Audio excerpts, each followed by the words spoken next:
Marcos capítulo 4 versículos 30 al 32, y la palabra del Señor nos dice de la siguiente manera: decía también, ¿a qué haremos semejante el reino de Dios? ¿O con qué parábola lo compararemos? Es como el grano de mostaza que cuando se siembra en tierra es la más pequeña de todas las semillas que hay en la tierra, pero después de sembrado crece y se hace la mayor de todas las hortalizas y echa grandes ramas, de tal manera que las aves del cielo pueden morar bajo su sombra. El domingo anterior, hermanos, vimos una parábola, la primera de ellas, que fue la parábola del crecimiento silencioso. En esta parábola aprendimos cómo el evangelio, el reino de Dios, comenzó a sembrarse en los corazones de las personas, y esa palabra, hermanos, ha comenzado a crecer, esa palabra ha comenzado a dar resultados. Y las parábolas de Jesús tenían un objetivo muy claro, y era mostrar a través de ejemplos que ellos conocían, de cosas con las cuales estaban muy familiarizados, ellos pudieran entender grandes verdades espirituales que de otra manera permanecerían muy difíciles de entender y sería algo muy complicado para ellos. La segunda parábola, hermanos, que estaremos analizando el día de hoy es la parábola de la semilla de mostaza. Esta parábola nos habla de lo inevitable del crecimiento del reino de Dios, el cual parecía ser un comienzo muy insignificante, resultando en un crecimiento aparentemente desproporcionado. Uno de los objetivos de Cristo en la parábola de la semilla de mostaza era el de presentarnos de manera gráfica el crecimiento gradual del reino de Dios en esta tierra. Quiero decirles que esta parábola ha sido interpretada por algunos cristianos como refiriéndose al reino de las tinieblas, como refiriéndose al reino del mal, el cual va a abarcarlo todo y que terminará por prácticamente ahogar al evangelio del reino de Dios. Sin embargo, hermanos, es muy importante ver cómo el Señor Jesucristo dice, ¿a qué haremos semejante? No el reino de las tinieblas, no el reino del diablo, sino que el reino de Dios. ¿A qué haremos semejante el reino de Dios? ¿O con qué parábola lo compararemos? Esto es muy importante, hermanos, porque nos muestra que Cristo estaba tratando de dar una enseñanza sobre el reino de Dios. Me imagino a Cristo rascándose la cabeza y pensando en voz alta y diciendo, ¿a qué compararé? ¿A qué haremos semejante el reino de Dios? ¿O con qué parábola lo compararemos? Él estaba tratando de transmitir una enseñanza a sus discípulos, a sus seguidores, que ellos pudieran comprender la naturaleza del reino de Dios, hermanos. El reino de Dios había sido muy mal interpretado en los tiempos de Cristo. El reino de Dios había sido tan mal interpretado que muchos esperaban ver a un Mesías poderoso, a un Mesías cabalgando en un caballo blanco, a un Mesías conquistando a sus enemigos a través de la espada, derrotando, por ejemplo, a los ejércitos de Roma y sacándolos fuera del país.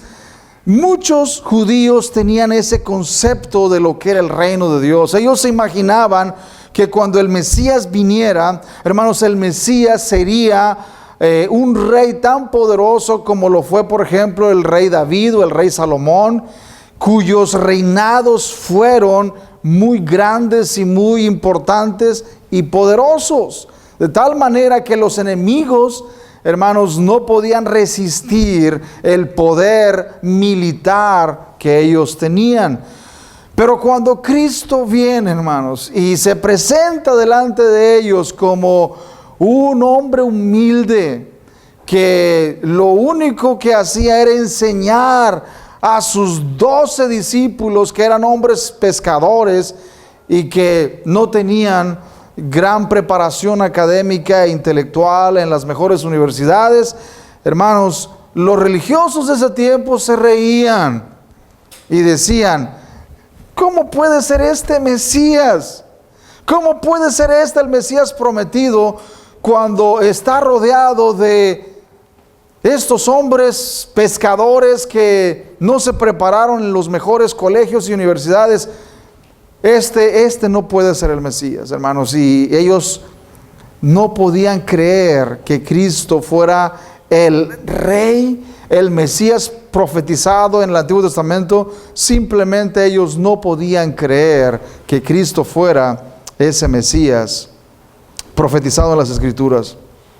Así que la manera en la que Marcos inicia esta parábola, hermanos, es muy interesante porque nos muestra hasta qué punto Jesucristo quería quitar esos malos entendidos que ellos tenían del reino de Dios.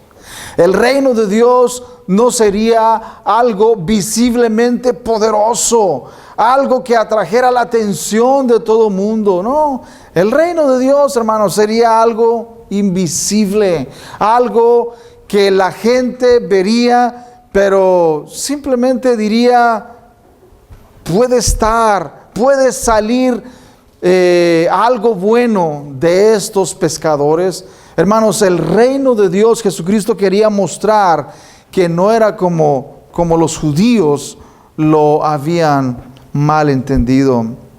Cualquiera que haya sido la manera en la que Cristo dijo esta parábola, de una cosa podemos estar seguros: Él conocía perfectamente lo que ellos pensaban, conocía sus dudas y sus desánimos, y conocía también las expectativas que ellos tenían del reino de Dios. Y esta parábola tenía la intención de corregir las falsas expectativas que ellos tenían del reino de Dios una vez que el Mesías viniera a establecerlo. Hermanos, los discípulos creían correctamente que el Mesías sería un rey poderoso. Tenían razón. El Mesías sería un rey poderoso. Pero también creían de manera incorrecta que el Mesías usaría ese poder para derrotar a los opresores y establecer su reino de justicia por medio de la espada. Jesucristo necesitaba corregir esas falsas expectativas que ellos tenían, y ese era uno de los propósitos y objetivos de esta parábola.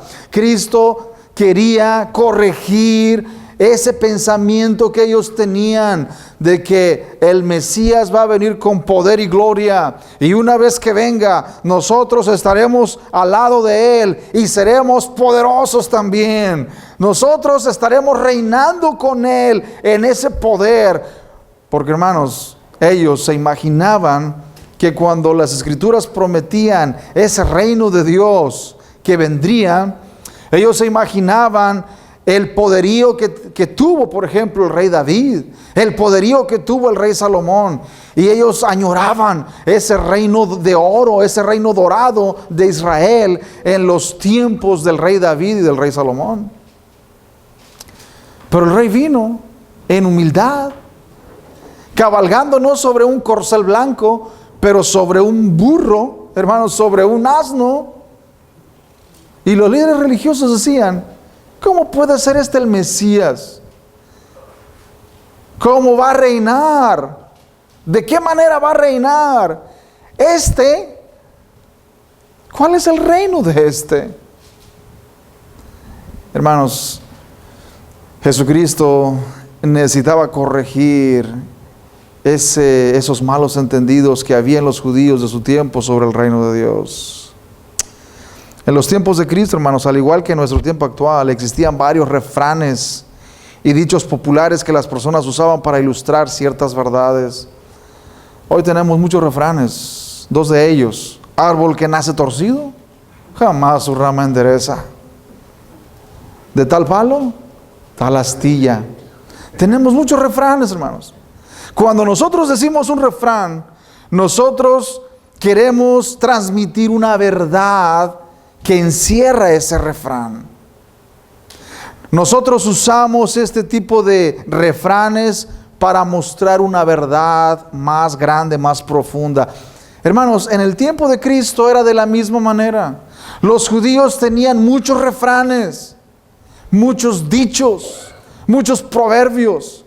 Y esos refranes eran usados por Cristo también, eran usados por los discípulos también para transmitir verdades profundas, verdades que las personas pudieran entender mucho mejor y de manera más clara.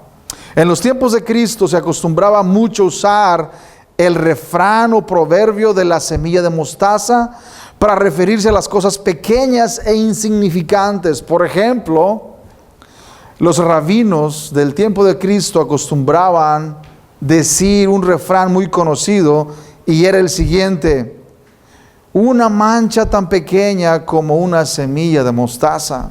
Era un refrán muy común, muy usado. Para todo ellos usaban la semilla de mostaza. Cada vez que ellos querían hablar de algo pequeño, ellos hablaban de una semilla de mostaza y de una semilla de mostaza. Oh, eso es tan pequeño como una semilla de mostaza. Eso era algo tan común y tan usado en los tiempos de Cristo, que todo el mundo, hermanos, usaba y entendía ese refrán. La semilla de mostaza, tan pequeño como una semilla de mostaza. Por ejemplo, Cristo ahí en Mateo capítulo 17, versículo 20, si vamos a Mateo 17, 20, habló de la fe tan pequeña como un grano de mostaza, y Él lo dijo de la siguiente manera. Jesús les dijo: por vuestra poca fe, porque de cierto os digo, que si tuvierais fe como un grano de mostaza, diréis a este monte: pásate de aquí a allá, y se pasará, y nada os será imposible.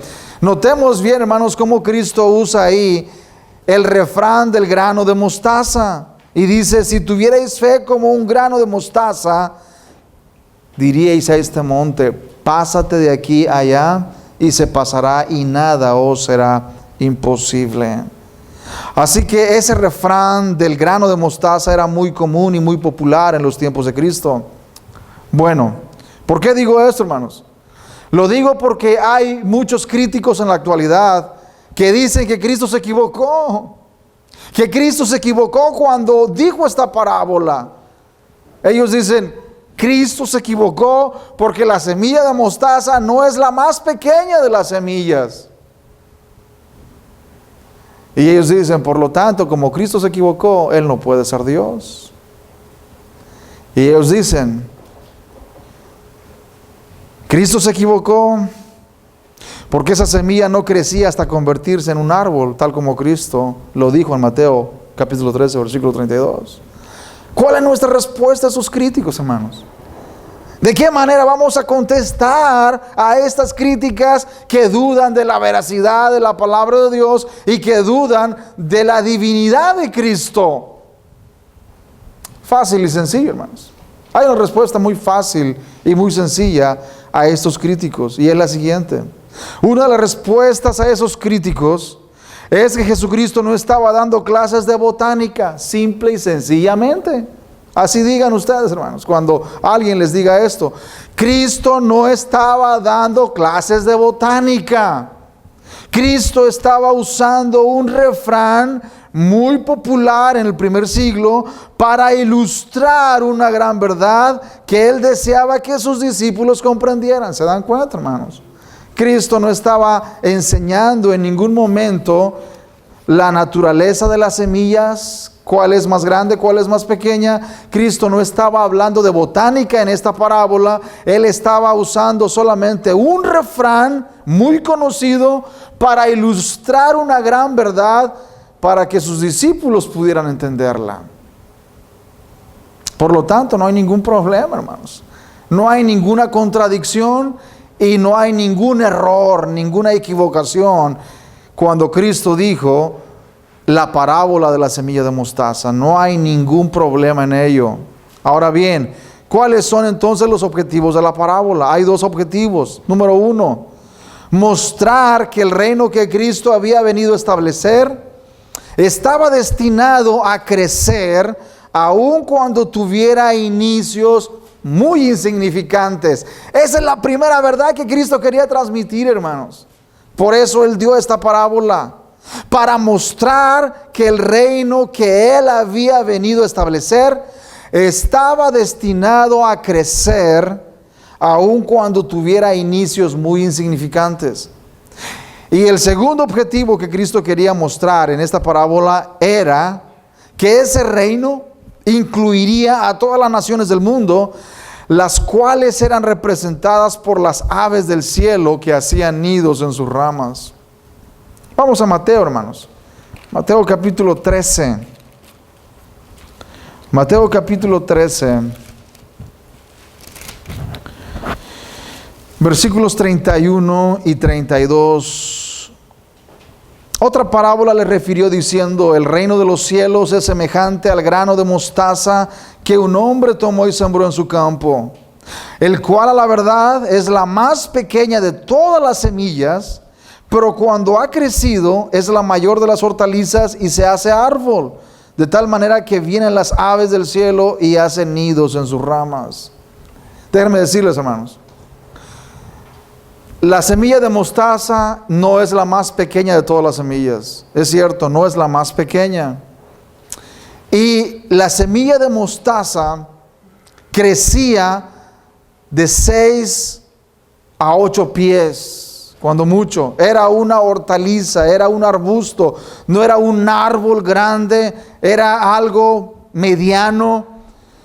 Pero cuando Cristo usa esta frase que esa semilla crece y es la mayor de las hortalizas y se hace árbol, hermanos, Cristo en realidad está usando una figura del Antiguo Testamento para poder explicar y expresar la verdad del reino de Dios, que ese reino sería grande.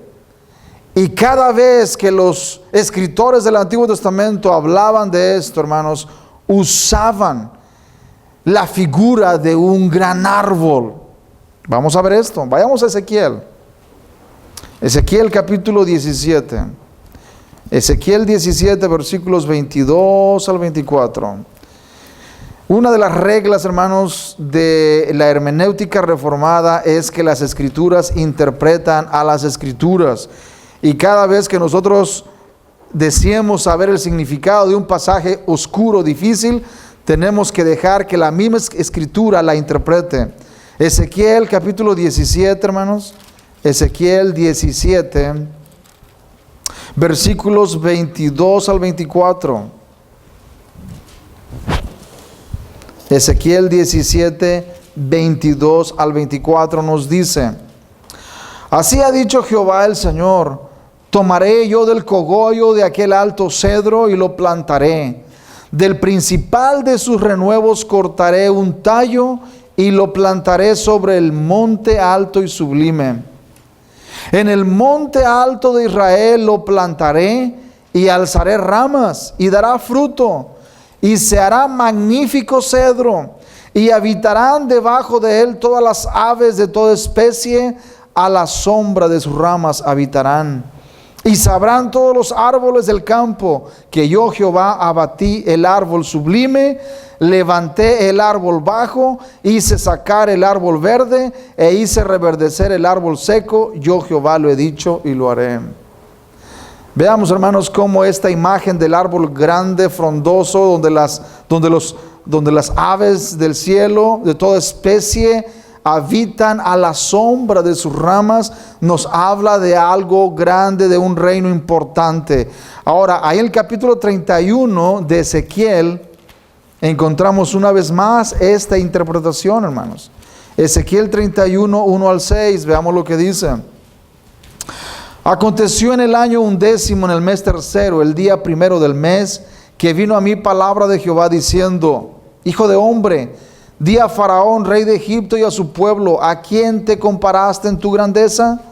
He aquí era el asirio cedro en el Líbano, de hermosas ramas, de frondoso ramaje y de grande altura, y su copa estaba entre densas ramas. Las aguas lo hicieron crecer, lo encumbró el abismo, sus ríos corrían alrededor de su pie, y a todos los árboles del campo enviaba sus corrientes. Por tanto se encumbró su altura sobre todos los árboles del campo, y se multiplicaron sus ramas. y a causa de las muchas aguas se alargó su ramaje que había echado. En sus ramas hacían nido todas las aves del cielo, y debajo de su ramaje parían todas las bestias del campo, y a su sombra habitaban muchas naciones. Escuchemos esto, hermanos. Y a su sombra habitaban muchas naciones. Se hizo pues hermoso en su grandeza con la extensión de sus ramas, porque su raíz estaba junto a muchas aguas. Ahora vayamos a Daniel capítulo 4. Daniel capítulo 4, versículos 20 al 22, y nos dice de la siguiente manera: el árbol que viste que crecía y se hacía fuerte, y cuya copa llegaba hasta el cielo, y que se veía desde todos los confines de la tierra, cuyo follaje era hermoso, y su fruto abundante, y en que había alimento para todos, debajo del cual moraban las bestias del campo, y en cuyas ramas anidaban las aves del cielo. Tú mismo eres, oh rey, que creciste y te hiciste fuerte, pues creció tu grandeza y ha llegado hasta el cielo, y tu dominio hasta los confines de la tierra. Este era el rey Nabucodonosor, hermanos, cuyo reinado fue representado por Dios mismo en su sueño como un árbol grande. Un árbol el cual, hermanos, tenía follaje hermoso, ramas donde las aves venían y hacían nidos en sus ramas, y donde habitaban, hermanos, las bestias del campo. Esto nos muestra la grandeza del reino de Nabucodonosor.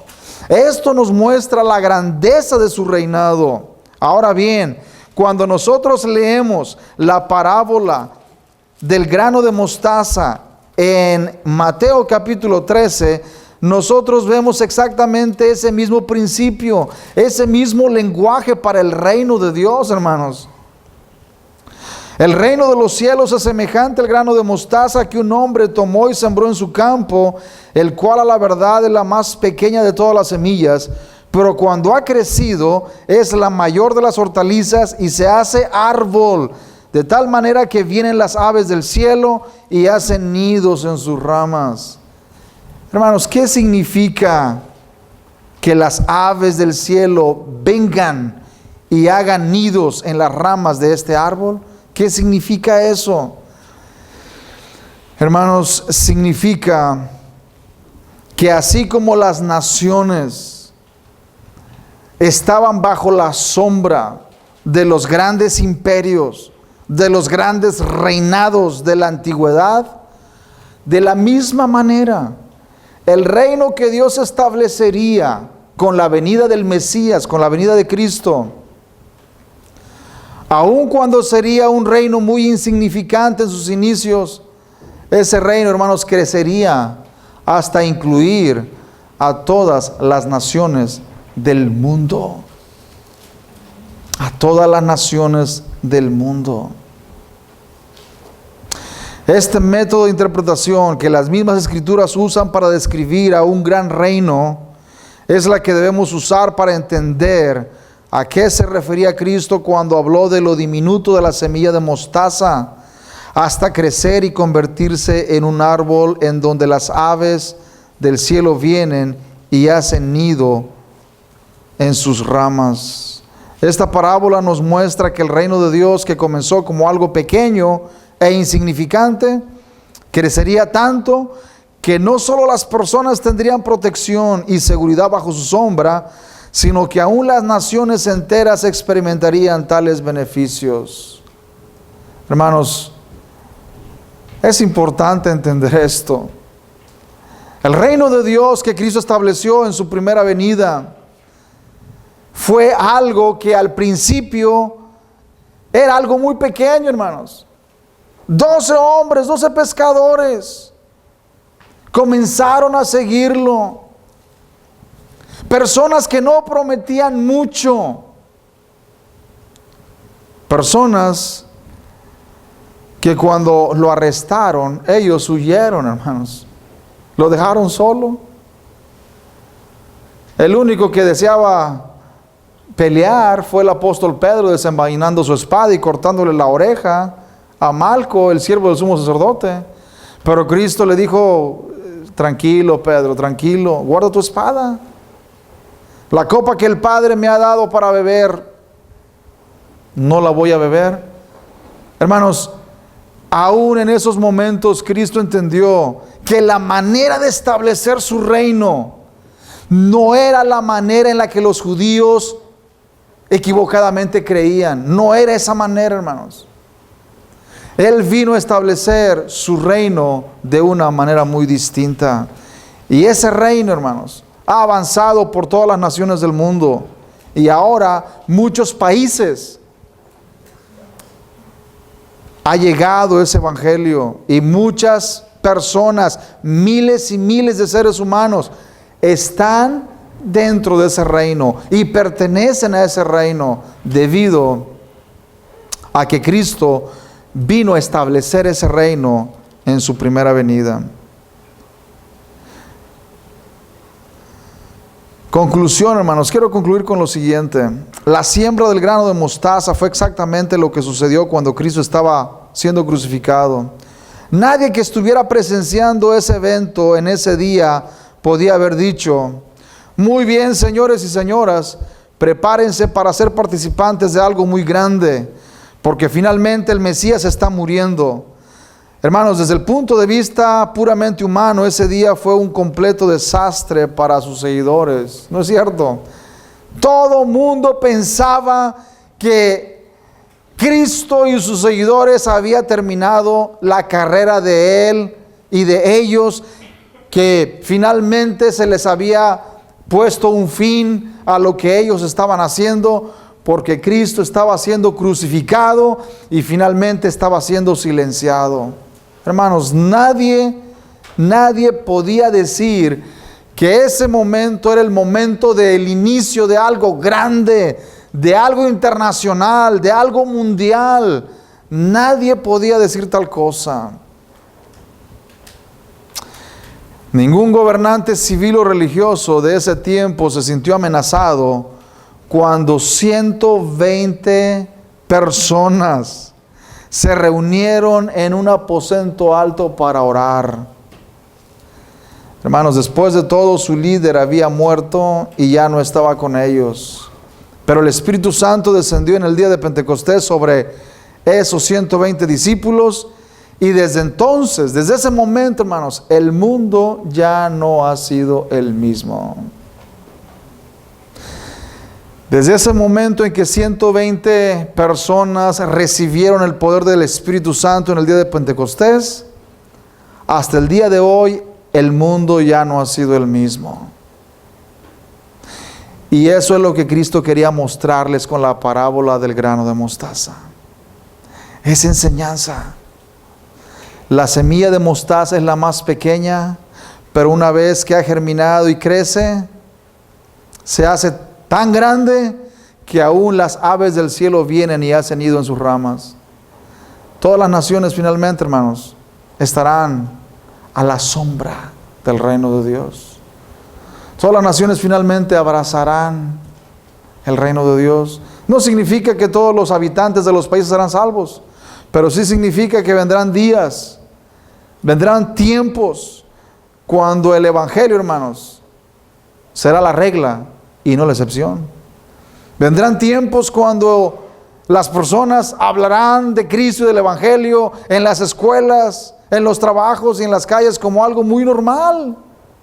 Tal vez nosotros no veamos ese día, pero las personas que vienen atrás de nosotros lo van a ver, hermanos, lo van a ver. ¿Por qué razón? Porque lo que Cristo dijo en esta parábola y en la parábola que estaremos viendo el próximo domingo, la parábola de la levadura, muestra esta gran verdad. La expansión del reino de Dios, el crecimiento del reino de Dios. Y esto, hermanos, es verdadero. Por lo tanto, no nos desanimemos si no vemos resultados inmediatos. Tenemos que darnos cuenta, hermanos, que los discípulos también estaban bien desanimados cuando no veían resultados. Cuando todo el ministerio de Cristo, más de 3 años, y solamente 120 personas estaban reunidas en el aposento alto. Pregunto, ¿dónde estaban las multitudes que lo seguían? ¿Dónde estaban las multitudes que iban detrás de él? Cuando solamente, hermanos, 120 personas. 120 quedaron. Pero con esos 120, hermanos, Dios ha trastornado al mundo. Dios ha trastornado al mundo. Hermanos, no minimicemos los inicios pequeños. No creamos que una congregación pequeña está destinada al fracaso. No pensemos eso. Cristo quería mostrarles esta verdad y los discípulos finalmente entendieron, hermanos. Nosotros tenemos que entenderlo también. Pongámonos de pie en esta mañana.